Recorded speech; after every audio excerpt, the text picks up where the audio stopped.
Praise Lord, जय मसीह की। आप सभी को प्रभु यीशु मसीह के नाम से हम बधाई देते हैं और स्वागत करते हैं। आप सभी का एक और बार फिर स्वागत है हमारा लाइव प्रोग्राम सच्चाई का सामना, जहां पर हम सच्चाई का सामना करते हैं और झूठ का पर्दाफाश करते हैं ताकि परमेश्वर प्रभु यीशु मसीह की महिमा हो। और चलिए, इस प्रोग्राम को शुरू करने से पहले हम एक छोटा सा प्रार्थना करते हैं ताकि ये वाला स्ट्रीम में कोई दिक्कत ना आए।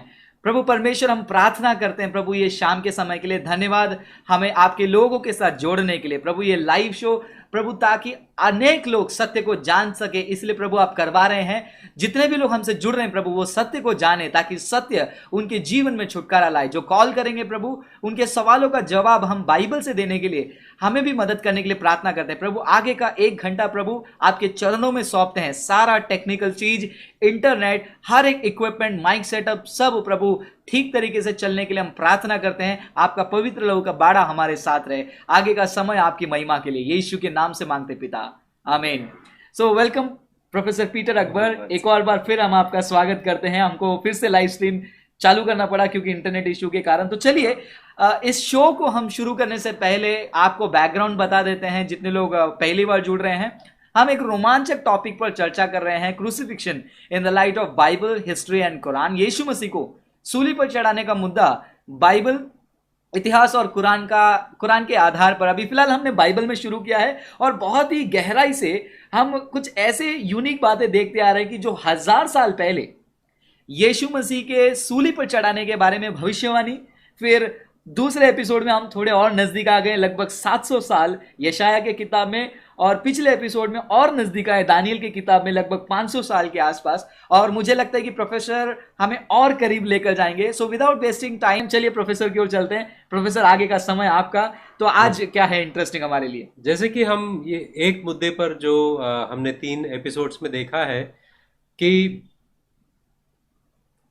यीशु मसीह के पहले 1000 साल पहले दाऊद ने क्या कहा यीशु मसीह का सूली पर चढ़ने के विषय में, और उस वक्त में उनकी स्थिति कैसी होगी और वहां पर क्या हो रहा है, और उनके हड्डियों की स्थिति, हर चीज के बारे में दाऊद ने बताया। उसके बारे में हमने देखा।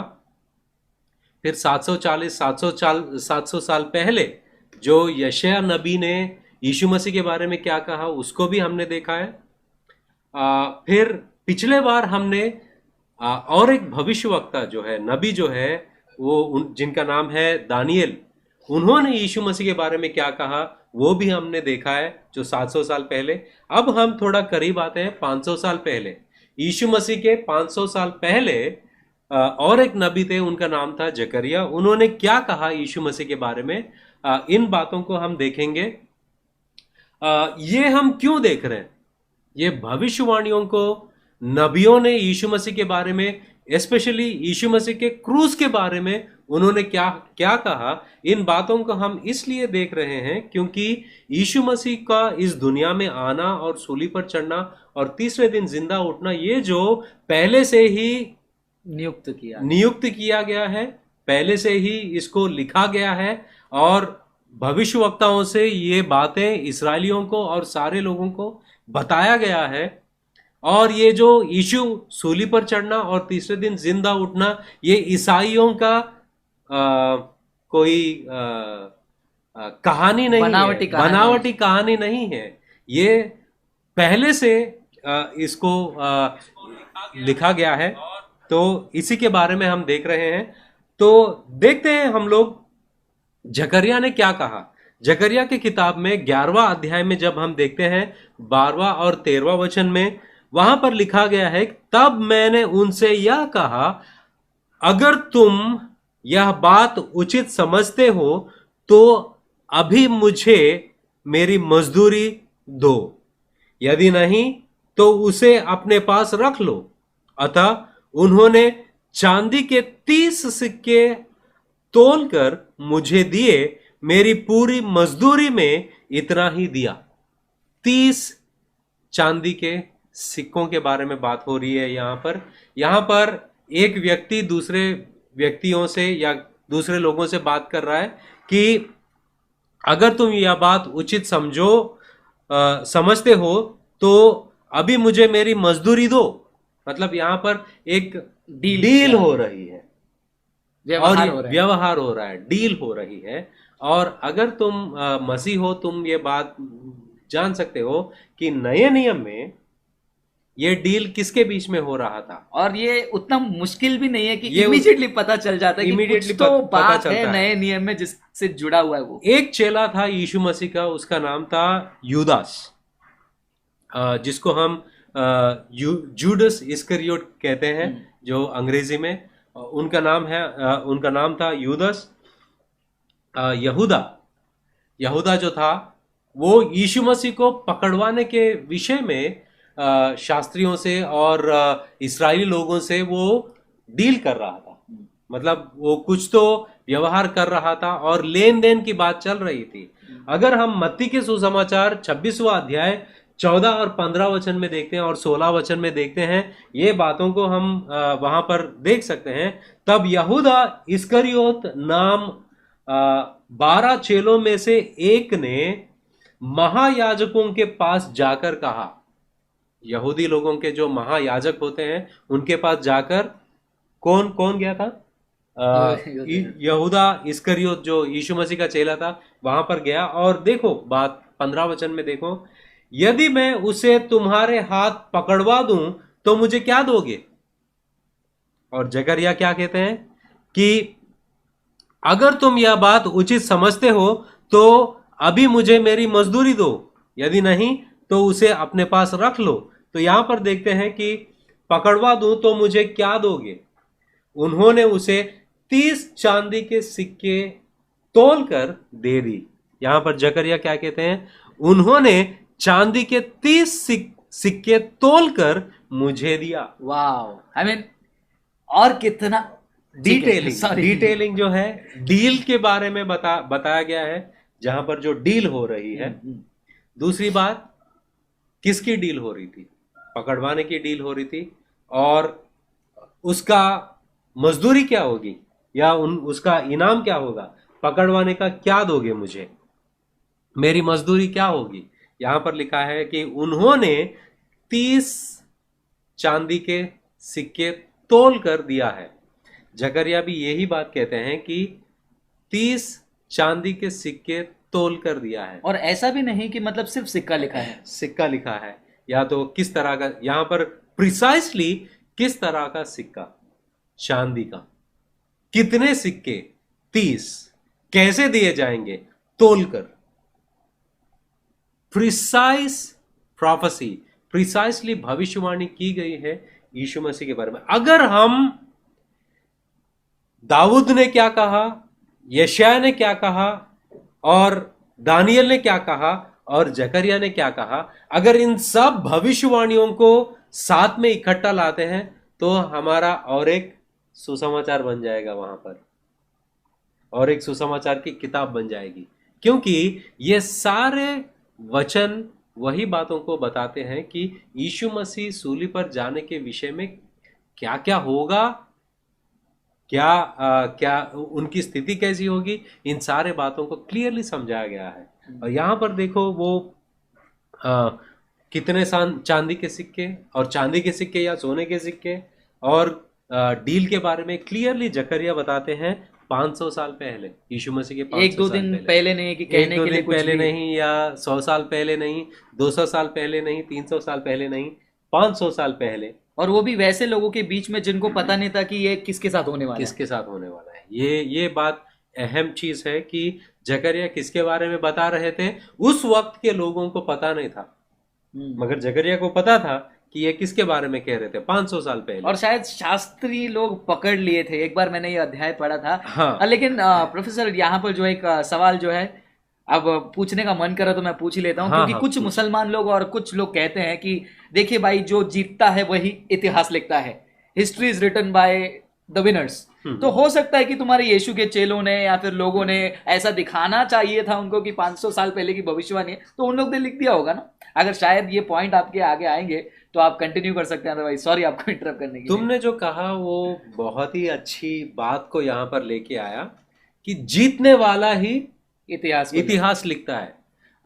जॉन ऑसवर्ल्ड ने एक किताब लिखी है। पुराने जमाने में इतिहासकार जो होते हैं उनका इतिहास लिखने का तरीका होता था कि वो जिनके बारे में लिखते थे वो हीरो, और अ, अगर वो जीतते हैं उनकी जीत के विषय में ही लिखते हैं, अगर वो हार गए तो नहीं लिखते हैं। बाइबल जो है वैसा इतिहास नहीं था। क्यों? पहली बात, यीशु मसीह मर गए, हाँ, यीशु मसीह को सूली पर चढ़ा दिया चढ़ा गया, दिया गया। और तीसरे दिन वो जिंदा उठे हैं। सारे चेले जो है वो भाग गए डर के मारे। और दूसरी बात क्या है, यहां पर विन विन सिचुएशन नहीं हो रहा था, बिल्कुल। यहां पर ईसाइयत की बढ़ोतरी नहीं हो रही थी, मगर उसको सताया जा रहा था। बिल्कुल। और इन सुसमाचार को लिखने वालों को लिखने के वजह से उनकी मौत हो रही थी वहां पर। क्या ऐसे स्थिति में कोई इंसान इतिहास लिख सकता है? बिल्कुल नहीं। बिल्कुल नहीं। और ये बात मैं आपसे ये बताना चाहूंगा कि बाइबल एक जो ऐसी किताब है, जो कोई लिख रहा था वो परमेश्वर के खौफ में लिख रहा था, डर में लिख रहा था कि जो कुछ भी परमेश्वर मुझे बता रहा है उसको मैं लिखूंगा, चाहे मेरा कुछ भी हो जाए। आमीन। ये एक नबूवत जो होती है, नबी जो होता है, उसका कैरेक्टर है। भविष्यवक्ता का एक चरित्र है। भविष्यवक्ता का एक कैरेक्टर होता है कि जो कुछ भी परमेश्वर मुझे देगा मैं लिखूंगा। वैसे ही जकरिया ने लिखा, उनको समझा नहीं या लोगों को समझा नहीं, फिर भी उन्होंने लिखा है। और यहां पर हम वो सब बातों को देखते हैं। और ट्रांजैक्शन ऑफ मनी और इन सब बातों को हमने देखा है, कितने सिक्के होंगे। और 13वां वचन में हम देखते हैं, जकरिया के 11वां अध्याय 13वां वचन में देखते हैं कि तब प्रभु ने मुझसे कहा, तू ये सिक्के मंदिर के कोष में डाल दे, मतलब फेंक दे। अंग्रेजी में जब हम पढ़ते हैं, throw this money in the temple. ये आप कहां से पढ़ रहे हैं? मैं जकरिया के 11वां अध्याय में 13वां वचन में पढ़ रहा हूं। मतलब कोई साधारण बाइबल पढ़ने वाला यही सोचेगा कि हम मत्ती से पढ़ रहे हैं। मत्ते से पढ़ रहे हैं। अगर हम मत्ते की किताब में देखते हैं, अगर अगर वहां पर देखते हैं कि चैप्टर 27 वर्स 5 में देखते, पांचवा वचन में देखते हैं कि तब वह उन सिक्कों को मंदिर में फेंक कर चला गया। यहूदा जो इस्करियोत है, उसने क्या किया? फेंक कर चला गया। कहां पर फेंका? वो भी जगह बताए, जगह भी बताया गया है, कितने सिक्के और कैसे दिए जाएंगे, वो मंदिर में फेंके जाएंगे। और यहां पर देखते हैं कि और जाकर अपने आप को फांसी पर चढ़ा दिया है। और 8वें वचन में जब हम देखते हैं, 8वें वचन में यह लिखा है कि इस कारण वह 7वें वचन में, सो उन्होंने सम्मित करके उन सिक्कों से परदेशियों के गाड़ने के लिए कुम्हार का खेत मोल ले लिया। मतलब उन सिक्कों का कैसा इस्तेमाल किया गया है? मत्ती की सुसमाचार में लिखा गया है कि इन सिक्कों से कुम्हार का जो स्थान होता है, स्थल जो होता है, उसको खरीदा जाएगा, मोल लिया जाएगा, खेत को मोल लिया जाएगा। किसका खेत? कुम्हार का खेत। इस कारण वह खेत आज तक लहू का खेत कहलाता है। अभी मैं आपको जकरिया का किताब 11वां अध्याय 13वां वचन पढ़ाकर सुनाता हूं। तब प्रभु ने मुझसे कहा, तू ये सिक्के मंदिर के कोष में डाल दे। वह उन्होंने मेरी मजदूरी का मूल्य कितना बढ़िया लगाया। मैंने चांदी के 30 सिक्के लिए और उन्हें प्रभु के मंदिर के कोष में डाल दिया। 14 वचन, उसके बाद मैंने एकता नामक दूसरी लाठी तोड़ी, और उसका यह अर्थ है, यहूदा प्रदेश और इस्राएल प्रदेश के मध्य भाईचारे की भावना टूट गई। और आगे हम देखते हैं कि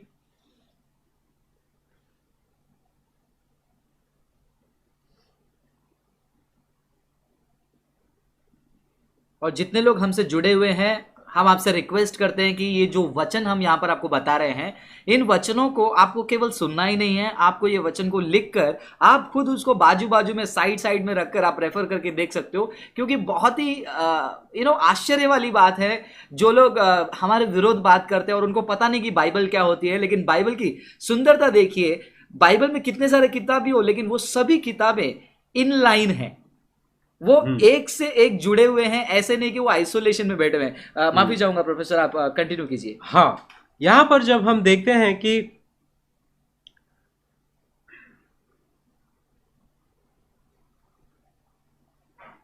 वहां पर एक खेत को खरीद लिया गया है, कुम्हार का जो जो खेत होता है वो खरीद लिया गया है।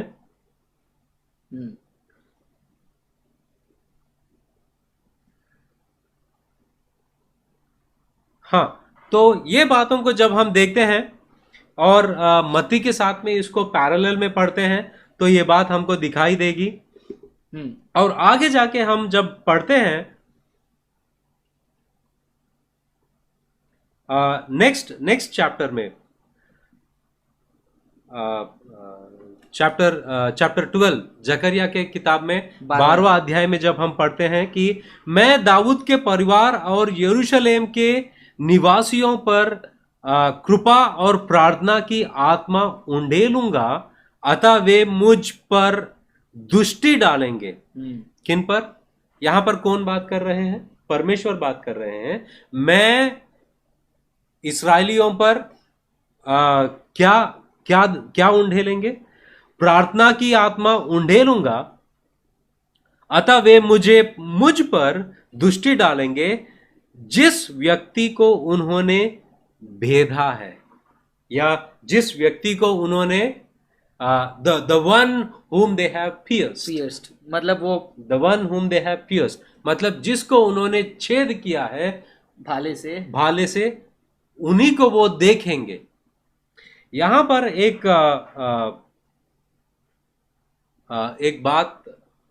एक कठिनाई आई है यहूदी लोगों के लिए। वो यहूदी लोग जब ये वचन को पढ़ रहे थे, यहां पर उन्होंने पढ़ा है कि यहां पर परमेश्वर जो है बात कर रहे हैं।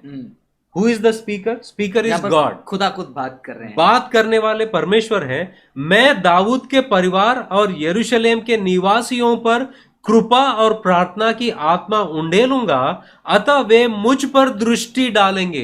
कौन? खुदा कहते हैं। खुदा कहते हैं कि वो मुझ पर दृष्टि डालेंगे जिस व्यक्ति को उन्होंने भेदा है, मतलब जिस व्यक्ति को उन्होंने भाले से चाबुक डाला है या भाला से उनको पियर्स किया है। या यही बात हम देखते हैं कि ये तर्जुमा करने वाले जो हैं यहूदी लोग, जब इसका ट्रांसलेशन कर रहे थे, उनको एक दिक्कत आई कि ऐसा इंसान जो कौन सा इंसान है जो परमेश्वर को भेद सकता है या परमेश्वर को हानि पहुंचा सकता है? क्या परमेश्वर को कोई भाले से ऐसा कुछ कर सकता है क्या? उन लोगों ने इस वचन को काफी तरीके से तर्जुमा करने की कोशिश की है, मगर उन्होंने सोचा कि नहीं, जो परमेश्वर कह रहा है उसी तरह हम तर्जुमा करेंगे। और ये बात हम देखते हैं कि क्या एक इंसान परमेश्वर को ऐसे कोई भाला से या किसी चीज से, नोकीली चीज से उनको चाबुक मार सकते हैं, या उनके बगल में या कहीं पर भी भाला मार सकते हैं? ये बात तभी समझ में आएगा जब हम यीशु मसीह सूली पर मरते वक्त जब हम देखते हैं, तभी ये बात को पूरा या संपूर्ण होने का या इस बात का हकीकत में बदलने का चीज को हम देखते हैं कि यीशु मसीह जब सूली पर थे, रोमा का जो सैनिक था वो ये इसका सबूत लेना चाहता था कि क्या ये वाकई में मर गए या नहीं। तो उन्होंने भाले से उनको छेदा और यूहन्ना ये बात कहते हैं कि लहू और पानी वहां से निकल आया। Precise prophecy. क्या परमेश्वर को कोई परमेश्वर भेदा जा सकता है? और वो यीशु मसीह में हम देखते हैं कि वो तुम्हारे लिए और हमारे लिए, तुम्हारे और हमारे गुनाहों के खातिर Amen, amen. वो सूली पर चढ़े हैं। ये बात को नबियों ने 1000 साल, 700 साल, 500 साल, 600 साल पहले ही बता चुके हैं। और और बस यहाँ इतना ही पर नहीं, आगे आगे मैं बताना चाहूंगा हाँ। कि उसके लिए वे विलाप करेंगे, अच्छा, उसके लिए वे विलाप करेंगे, जैसे कोई अपने मृत एकलौते पुत्र के लिए विलाप करता है। जो एकलौता पुत्र के लिए जो लोग रोते हैं जब वो गुजर जाते हैं, वैसे उसके लिए रोएंगे। और यहां पर देखो, यीशु मसीह जब मर गए थे, लोग सब जो यीशु मसीह के चेले और इस्राएल में जितने लोग यीशु मसीह के वजह से अच्छे चीजों को आजमाया है, जिसकी चंगाई हुई है, जिसको परमेश्वर ने चंगा किया, रोटी दिया, सब लोग यीशु मसीह के लिए रोने लगे। और वहां पर देखते हैं कि वे रोएंगे जैसे कोई अपने ज्येष्ठ पुत्र की मृत्यु पर रोता है। उस दिन यरूशलेम नगर में महारोदन होगा, जैसा मगिदो की तराई हदद रिमोन देवता के लिए किया जाता है। सारा देश, प्रत्येक परिवार, दाऊद के वंश के सब परिवार और उनकी स्त्रियां, नातान वंश के सब परिवार और उनकी स्त्रियां, लेवी कुल के सब परिवार और उनकी स्त्रियां, और शेष सब परिवार और उनकी स्त्रियां विलाप करेंगे। मतलब सब लोग रोएंगे। क्या हो रहा था? सब लोग यीशु मसीह के लिए रो रहे थे। इन सब बातों को अगर तुम हिस्ट्री में कहीं पर भी रखना चाहते हो, वो एक ही जगह पर आप रख सकते हो, वो यीशु मसीह के सूली पर जाने के वक्त पर। और कहीं पर भी इतिहास में इन सारे वचनों को तुम कहीं पर भी फिट करने की कोशिश करोगे, कहीं पर भी फिट नहीं होंगे। और बस मेरे दिमाग में गोल गोल यही बातें सब शुरू से घूम रही है कि यीशु मसीह के लोग जब ये चीजों को बदलेंगे तो यहूदी उनको बदलने नहीं देंगे, क्योंकि यहूदियों के लिए जो बहुत ही मुख्य किताबें हैं, और उनको बदलने नहीं देंगे ये। और ऐसा कभी नहीं होगा कि यहूदी लोग जो ईसाइयों के खिलाफ थे उस जमाने में, और आज भी काफी सारे यहूदी लोग हैं, क्या उन लोग, तुमको लगता है कि उन लोग यीशु मसीह के चेलों को उस किताब को बदलने से रोकेंगे नहीं? मतलब ऐसा कुछ लोग ऐसे वीडियो बनाते हैं, कुछ लोग ऐसे बातें कहते हैं कि जैसे हमारे मुसलमान भाई हैं कि आ जाओ हमारे किताबों को आप बदल दो क्योंकि आपको यीशु को खुदा दिखाना है। ये बेबुनियाद बातें हैं, लेकिन अगर आपको इतिहास जानना है, आप इतिहास की स्टडी कीजिए, और यहूदियों की किताब को भी अगर आप स्टडी करेंगे, ये बातें वहां पर आपको लिखी हुई मिलेंगी जो बाइबल में भविष्यवाणी के रूप में यीशु मसीह के जीवन में और उनके क्रूस पे चढ़ाने पर पूरा हुआ है। ये बहुत ही अहम बात है मेरे प्रिय भाई बहन। जैसे प्रोफेसर ने बताया, ये खून और पानी अलग अलग बहना, इतना कार्य वो आपके लिए, आपके परिवार के लिए, चाहे आप हिंदू हैं, मुसलमान हैं, सिख हैं, कोई भी हैं, अगर आप क्रिश्चियन भी हैं जन्म से, तो भी आपके लिए वो खून यीशु मसीह ने बहाया है ताकि हमें मुक्ति मिले। और जकरिया एक बात और, एक अहम बात बताते हैं, जो चैप्टर 13 हमने चैप्टर 11 में देखा है, चैप्टर 12 में देखा है, चैप्टर 13 में पहला वचन देखिए। वो कहते हैं कि उन दिन दाऊद के वंशजों तथा यरूशलेम के निवासियों को उनके पाप तथा अशुद्धता से धोने के लिए एक झरना फूटेगा। मतलब there shall be opened up a fountain in which their sins will be washed away. Amen.